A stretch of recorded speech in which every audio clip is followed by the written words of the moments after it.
We're going to talk about a tutorial here, which we're going to call Split. And this is going to be a Photoshop technique that's designed for Graphic Design 12, although any level can do it. The purpose of this tutorial is not only to make kind of a cool result, but also to learn some basic tools and some commands that you'll be using throughout your time in Photoshop. So what we're going to do is we're going to start with a photo. And you're going to use a photo of yourself. So go out and take a photo. You should kind of have it on about the same angle. I'm obviously going to do one of myself here, and so you lucky people get to stare at my face for the next 10 or 15 minutes. And then when you do your own, you get to look at your own. So first thing we need to do is we need to actually cut ourselves out from the background. I picked a pretty simple background, but even if you didn't, it doesn't matter. I'm just going to use the object selection tool here. I'll select my background, and I'm going to just select subject here. And Photoshop's going to use some AI here, and it's going to do the best it can to select me. It does a pretty good job. From here, and this is a great technique for any time you're trying to select something, we're going to click Select and Mask. And this is going to take that existing selection, which looks pretty good, and make it even better. The Select and Mask has properties over here, and what we can do is we can change the views. We can see what it would look like if it was on white, what it would look like if it was on black. You can change it on any color you want. You can even get kind of a black and white look like this. You can adjust your transparency, so it's just a really nice way to get an overview. Now, what I'm noticing here is it did a good job. Overall, I'm pretty happy with the selection, but you can see up in the hair there, little pieces where the old background is still coming through. So Photoshop in the Select and Mask window here has this great tool called the Refine Edge Brush. This is so good when you're dealing with hair or fur on an animal or something. All we're going to do is we're going to increase the size of this brush a little bit, and literally we're just going to brush over those spots. And what it does, it kind of intelligently decides what it needs to select and what it doesn't. And where you really see this is on the black and white. You can see it just gives all that detail in there, which looks pretty good. Now, depending on the result that you get, what you may have to do, there's other things down here. You can smooth it and feather it and stuff like that. You may want to shift the edge a bit if you're getting a glow. So this kind of shifts things, takes a little bit of stuff away. Ultimately, we just want to get a really good selection though. If you're getting some weird coloration, especially if you have like kind of really frizzy hair or curly hair, you may want to decontaminate the colors. Now, it may look weird, it may not, it just depends. Everyone's going to be a little different. So when I'm happy with what I've done here, I'm going to do an output to a new layer with a layer mask. Really important. And you can see I've got a nice cutout there. Now, it did a little bit of a weird job up there. I'm not overly happy with that. So what I'm going to do is I'm going to go on my mask here, and I'm just going to use my black brush. So I'll switch that to black. And I'm just going to, white. I'm just going to brush some of that back in, just to kind of get a little better job with the hair there. Again, it's really hit and miss when you use the Select and Mask. Sometimes it's really good, sometimes it's not so good. The other thing I really like to do when I'm using any type of selection is I usually put in a solid color. It doesn't really matter what color it is. You just put that behind your subject, and it gives you a pretty good idea of what that selection's looking like. So again, it's not perfect. Some of these grays here would have disappeared with a decontaminate color selection, but I'm going to deal with it as it is. So the next thing we need to do is we're going to duplicate this whole layer. Okay, let me get rid of this split text here. Oops. All right, I'm going to duplicate this, and that's just so I have a backup copy. So I'll duplicate that, and I can turn off that old one right there. So what we're going to do is we're going to mask out just the head. Okay, but before we do that, we're going to convert this to a smart object. Right now, this is a layer with a mask on it. I'm going to right click and convert it to a smart object. And it just gives me a little more control, and it doesn't have the mask anymore. Technically, the mask is still there, but we're not worrying about that. So then I'm going to go up to Image. I'm going to go to Adjustments, and I'm going to go to Black and White. This result, I don't know, this image I think just looks a little better, like this whole process that we're going to do, looks a little bit better when you have it as black and white. So you can adjust the sliders as, to whatever you see fit, and then I'm going to click OK. So now I want to mask out just the head. I don't want the neck or the body or anything like that. So what I'm going to do is I'm going to use the pen tool for this. The pen tool can be used to make shapes, paths, or you can even make it into selections. It's really handy. It's a little tricky to use at the start, but with practice you'll get it. When you use the pen tool, you can either make it a shape or a path. Okay, and it's really important to understand what you're doing. Now in this case, I'm going to use a path. So I'm going to zoom in a little bit. And I'm going to create a path that just goes under my chin. And instead of trying to trace all the way around my hairline like that, I'm actually just going to get the body and we'll inverse it to get rid of it. So I'll show you that in a second. So I'm just going to come over here. When you click and drag with the pen tool, you get kind of a curve. And the more you do it, the better at it you get. So I'm going to come all the way up here under the ear. And then I'm just going to do a nice big loop over here. Always finish where I start. And from here, I can right click this and I can make a selection. So now I have a selection like that. Now I'm going to apply a mask on this. So when I click the mask button with that selection, it does the exact opposite of what I want because I selected the body and the neck. So very easy to fix. We know that with a mask, black is hidden, white is not. So I just need to inverse this. I want everything that's white to become black and everything that's black to become white. So super easy. You can go up to Image and you can go to Adjustments and you can invert it, or the shortcut key is just Control-I. So if I hit Control-I, there we go. Now I've got a floating head just sitting there in space. Next thing I'm going to do is I'm going to take all this stuff that I've done, okay, and I'm going to actually rasterize it. When I rasterize my layer, what it does is it just kind of converts everything to pixels. Now the other thing I want to do is I don't really need the body here anymore. So I want to get rid of that mask. Okay, so when I right click on the mask, I should be able to apply the layer mask and then it's gone. Okay, so this is what I'm left with as a layer now. There's other ways to go around all that to get to this point, but those are some of the techniques that you can use with masks, you know, rasterizing things and also permanently applying the mask or not.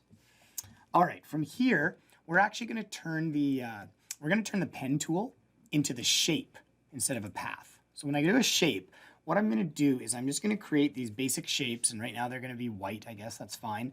And I'm going to split the head into kind of 4 parts. So the very first part is going to be the chin and the mouth. So I'm just going to click here, and I want to keep things pretty smooth.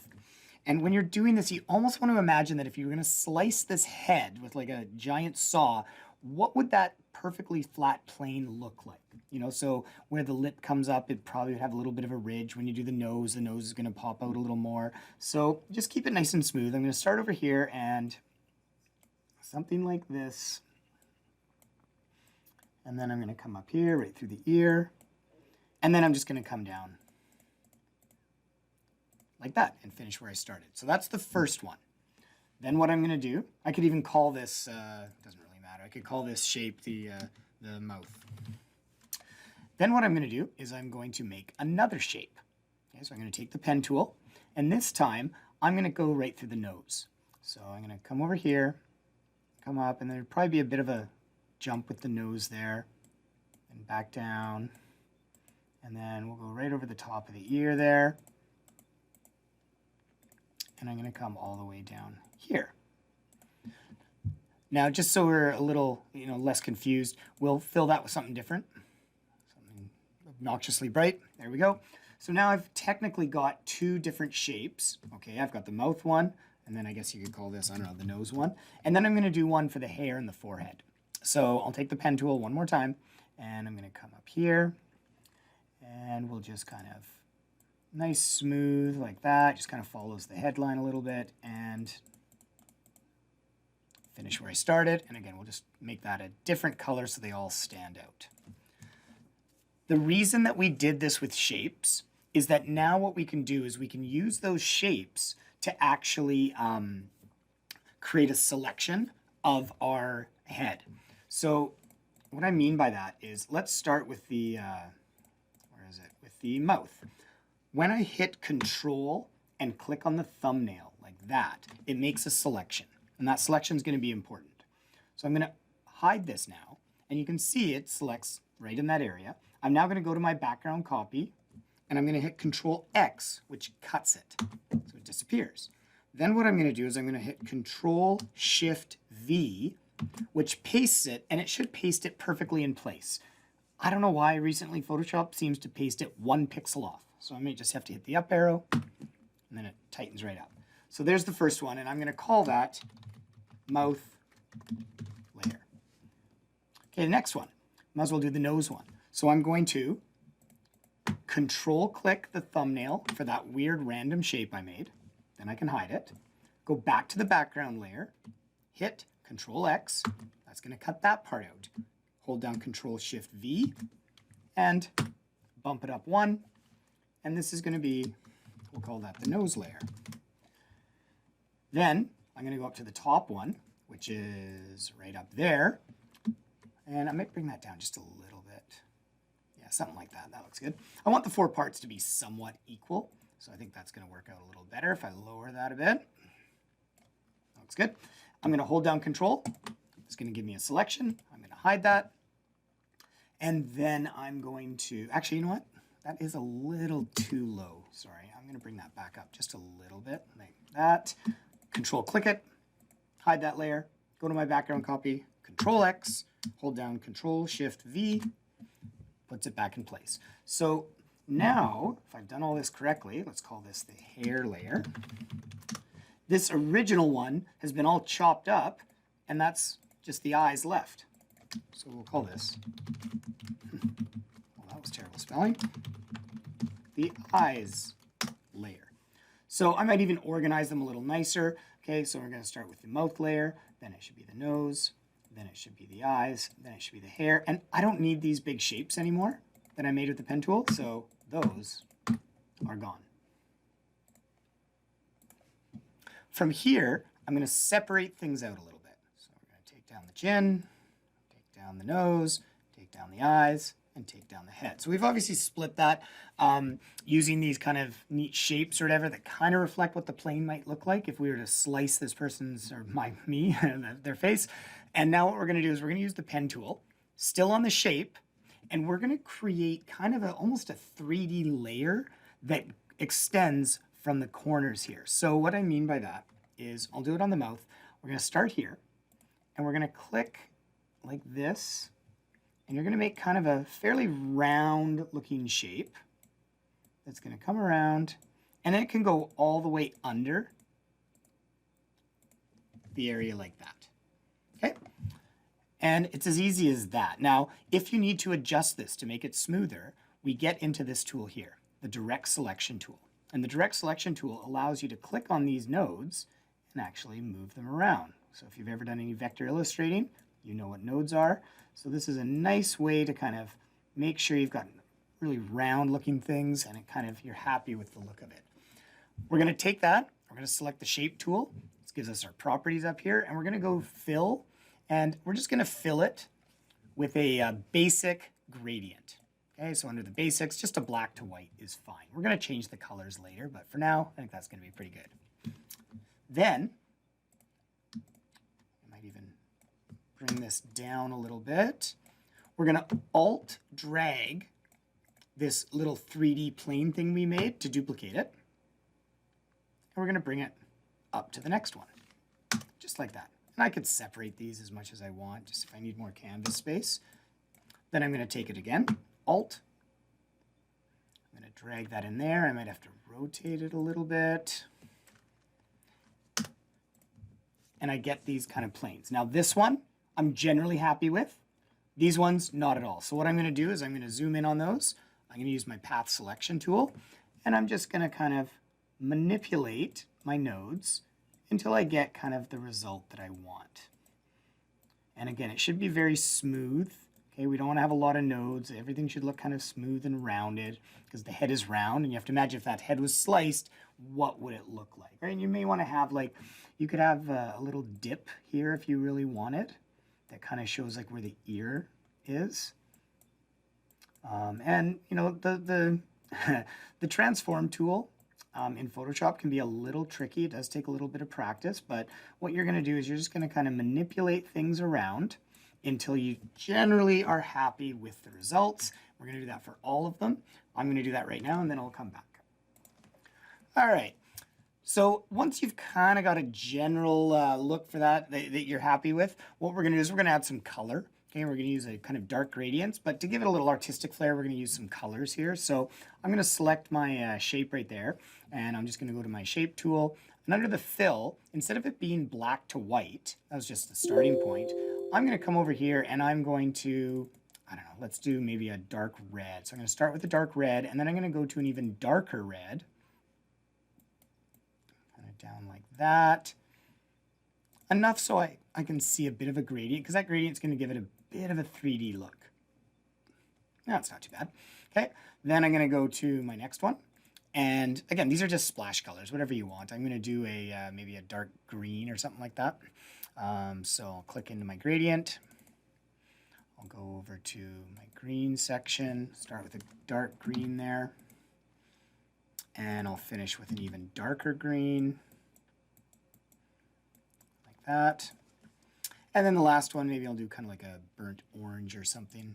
So click over there, go to my shapes tool, go to my fill, come in here, whoops. And go over to orange. Maybe start right around there. I'm just copying the color code right there, that hex code. So then when I go to this side, I can paste it in and then just darken it really quickly. Now you may also want to adjust the angle on this a little bit if you think that's important. It just depends on you and what you think looks good. So from here, now we're just going to get kind of creative. So we can kind of move things around. Maybe attach it like that. Maybe bring this part over.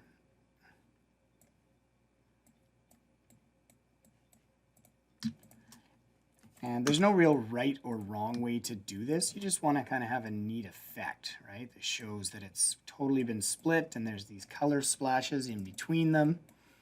Bring that over there. Turn that a bit.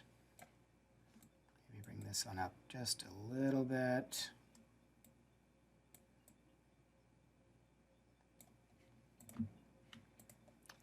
Like that. Okay, so again, however you want to do it, you could have full separation, you could have, you know, they could all overlap like that, whatever you think is kind of the result you're going for. Now, once you've done that, you can lay that over there.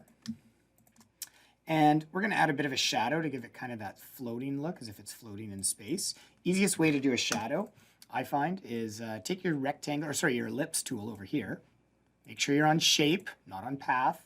And you're just going to draw kind of a thin ellipse like that. Now that's white, which is no good. Instead, I want to make sure that's black. So I'll go back to my shape tool, fill that with black. And then what I'm going to do is I'm going to go up to filter. Actually, I'm going to rasterize it so I can actually do some stuff with it. So I'll right-click my ellipse, rasterize the layer. I'm going to go to filter. I'm going to go to blur. I'm going to start with a motion blur. And when I do a motion blur, if I have like quite a bit on it, it actually just stretches it out and it kind of fades at each end, which is kind of cool. Let's turn off that background there. So it looks like that. And then what I'll do is just to blur the whole thing out, I'll do another filter. I'll go over to blur, Gaussian blur, crank that one up a little bit. That's kind of cool there. Then maybe I'm going to add some text. You could put your name. You could write split. You could call it split personality. You could call it slices. You could call it, I don't know, a part, whatever you want. Give it some silly name or whatever. So I'm going to put that right there. I'm going to duplicate this shadow by holding down Alt and dragging it. And then maybe I'll stretch it out a little bit.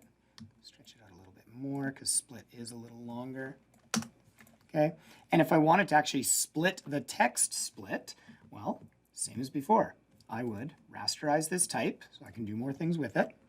Take the pen tool and make it a different color there and just split it however you want, something like that.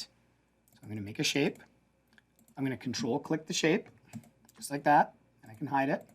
And then I'm going to hit Control X on the text, Control Shift V on the text, And now I've got it in 2 different layers. I could split it like that, and I could add some different effects to it, you know, on the, I don't know, maybe the top part, I could put a gradient overlay on it. Pick something that goes with the style that I've been working on.